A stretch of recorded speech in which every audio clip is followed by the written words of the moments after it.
Today I'm going to be giving you some backstory and reviews on one Redman, Reginald Noble, born April 17th, 1970, better known by his stage name Redman, is an American rapper, DJ, record producer, and actor. He rose to fame in the early 1990s as an artist on the Def Jam label. He is well known for his collaborations with his close friend Method Man as one half of the rap duo Method Man and Redman, including their starring roles in films and sitcoms which include How High and Method and Red. He was also a member of the Def Squad in the late 1990s. Raised in Newark, New Jersey, Redman attended Speedway Avenue School and 13th Avenue School before attending Westside High School, an experience he described as off the hook. In 1987, Redman was expelled from Montclair State University his freshman year due to poor academic performance at age 16. Having no other options, Redman then went back home to live with his mother, Darlene Noble, who eventually kicked him out of her house for selling cocaine. 2 years later, at age 18, Redman was a young DJ MC who went by the name DJ Cut Killer. He freestyled over funk and hip-hop instrumental tracks on vinyl records in various parks and house parties around New York and New Jersey. Redman was eventually discovered by Erick Sermon of EPMD while he was a DJ for Lords of the Underground. Sermon said when he met Redman for the first time, "I knew there was something spectacular about him, right off the bat. The next day we talked, and over the next 2 or 3 months he moved to Long Island to my crib. He moved right into my apartment. After moving in with Sermon, Redman went out on tour with EPMD. While on tour with the group, he did everything from carrying their bags to coming out on stage and doing rap freestyles. In 1990, at an EPMD show in New York, Redman was invited on stage by Erick Sermon, where he delivered a rap freestyle that changed his life. He freestyled a song describing himself as a rapper, using every letter in the alphabet from A to Z. After this, Redman was an official rap artist and began production of Erick Sermon on his first major album, What? The Album. In 1990, Redman made his official debut on EPMD's album Business As Usual, appearing on the tracks Hardcore and Brothers on My Jock. In 1992, Redman released his debut album, What? The Album, which AllMusic noted for blending reggae and funk influences of a terse, though fluid rap style. The album peaked at number 49 on the Billboard 200 and was certified gold. He was named Rap Artist of the Year by The Source. Redman followed this up with his 1994 album There Is a Darkside. The first single, Rockafella, samples Leon Haywood's I Want to Do Something Freaky to You and George Clinton's Flashlight, 2 of the most sampled songs in hip-hop. Redman's second album was notable for having most of the tracks produced by the artist himself. Later on, Redman would let other producers make most of his beats. During this time, he used former mentor Erick Sermon to produce his records, including Pick It Up and Whatever Man from Muddy Waters. In 1992, Redman appeared in a Tribe Called Quest's Scenario music video.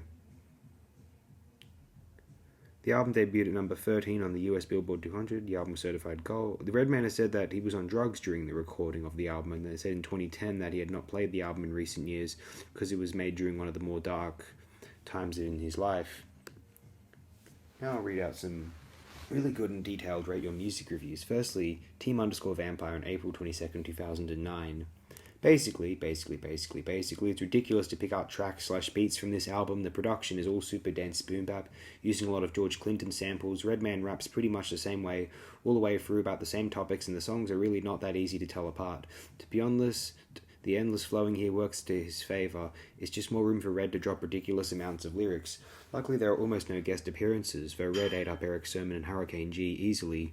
Keith Murray did some of that space shit that Prodigy hated so much, haha, but Redman easily demolishes him as well. Redman really switched up his lyrical style for this album. On his Business As Usual guest spots, he was straight up hardcore, and on What? The Album, he was still pretty much a gangster, but with a lot more humour. Here, however, he's off the map.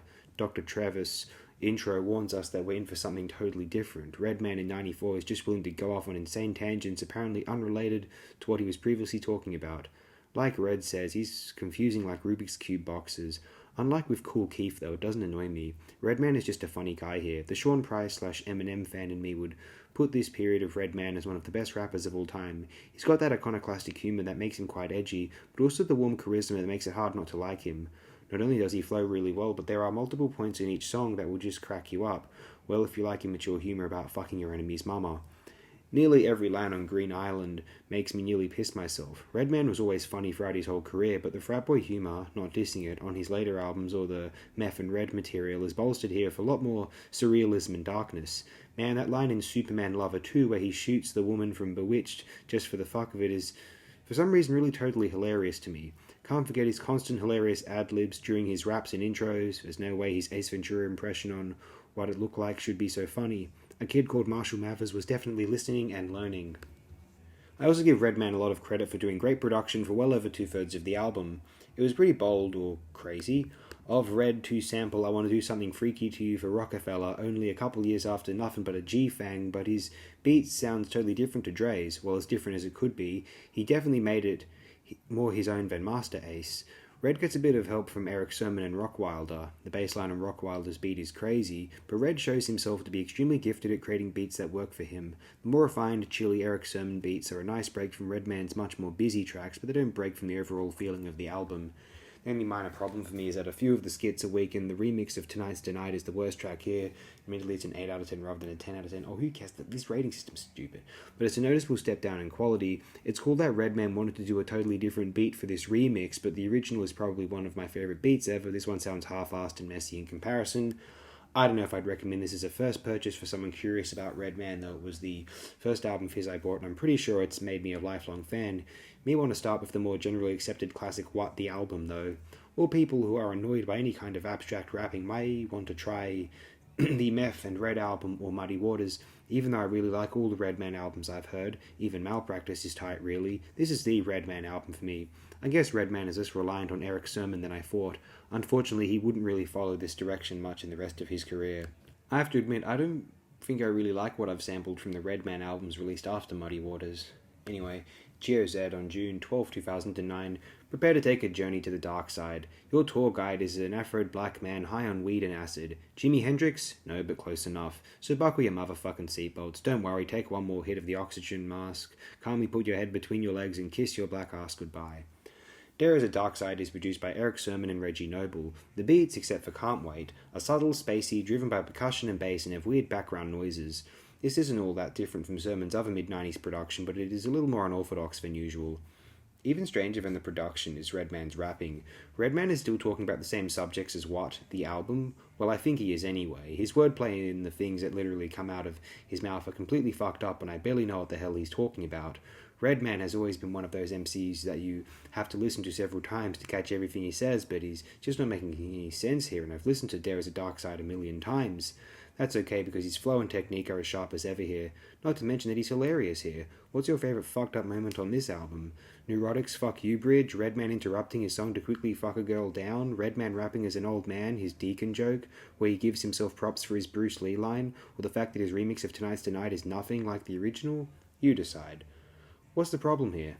Apparently There Is a Darkside is a controversial album. Due to its eccentric understatement nature, it divides listeners. Some love the weirdness of this album and others were turned off by it for the same reason. I'm definitely the former. I find myself listening to There Is a Darkside the most because it's the most interesting Redman album. I admit it took me quite a while to get into this album, but once I got into it I was in love. Redman has never done another album like this since he got off the acid, so this one really stands out in his discography. It's too bad that not everybody liked it. Oh well. There Is a Darkside is definitely not the place for anyone that is new to Redman to start with him, but this is recommended to fans of Redman, Method Man, Sean Price, Keith Murray, Busta Rhymes, and Old Dirty Bastard. So that's the legendary GOZ's words, or GOZ, I guess, perhaps. And now I'd like to read this from JJGP1112 on June 8th, 2010. His thumbnail, actually, is this album cover. If you're just getting into Redman and were impressed by What, the album, you may have abridged some of the start of this review just because it's a quote from the album, and then another passage which uses the N-word. If you're just getting into Redman and were impressed by What, the album, and are about to listen to this thinking you'll get more of that feel, well, leave your punk-ass expectations at the door because the Funk Dr. Spock is doing something completely different this time around. All the songs here still rely on the P-Funk samples like they did on What. Reggie and Erick Sermon morphed them into the most fucked up, spaced out beats this side of Planet Rock. It actually feels more like a Parliament album than What, the album, with its small cut and paste funk samples did, and that's really saying something. Songs like Journee, Through the Darkside and Slide and Rock On really make you feel like you've just taken a trip to space. But of course, the real star of the album is the funky one himself. Lyrically, Redman's on the same tip assuming that it's meant to be Trip, he wasn't the last album. He still talks about puffin' madism, shooting weak punks, how hardcore and rugged he is, and reppin' Brick City. He also develops his distinct voice here as he no longer as he now no longer sounds like Erick Sermon with more rapping talent, but Redman was on a lot of psychedelic drugs around this time and it really shows. These lyrics are just completely off the wall, and the inspiration for Eminem's Slim Shady persona seems to be embodied here.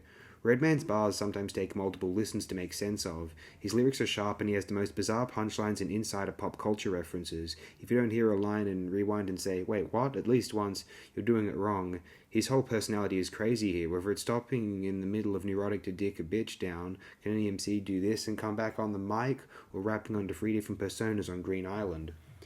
Almost every song on here is a banger, especially the singles Rockafella and Can't Wait. Rockafella feels like a crazy fucked up carnival, and it's not just because the video was exactly that. The beat is hot, the hook is awesome to recite, and it's just an all-around great song. And we all know Can't Wait. It's like the spiritual sequel to Tonight's Nite, once again having a sample from All Night Long as the hook. It's a perfect jam, and Redman spits some of his best bars. Redman even gets a little introspective at times, like Slide and Rock On, where he talks about his old days in the bricks before the rapping shit started. Or Basically, which is like a stream of consciousness analysis of the state of rap in 1994. And then there's the Sooperman Luva sequel, which is probably one of the funniest songs I've ever heard. Redman is a great storyteller on here, as the picture he paints is clear and just imagining the whole thing unfolding in your head is bound to make you chuckle. The main problem I have is that too many beats sound similar to each other, but they're all still great, so it's really not that big of an issue and doesn't detract from the overall experience. The other is that it kind of falters after Can't Wait. Slide and Rock On, Wuditlooklike, and Winicumuhround are still jams, but they just don't hit as hard as the stuff from the previous 40 minutes. We Run N.Y is cut off from true greatness by the whack Hurricane G verse in the middle of it, but again, these are all very minor. If you're still really new to Redman's style, this album may take some time to grow on you. Everyone said that here. I liked it from the first time I heard it, to be honest.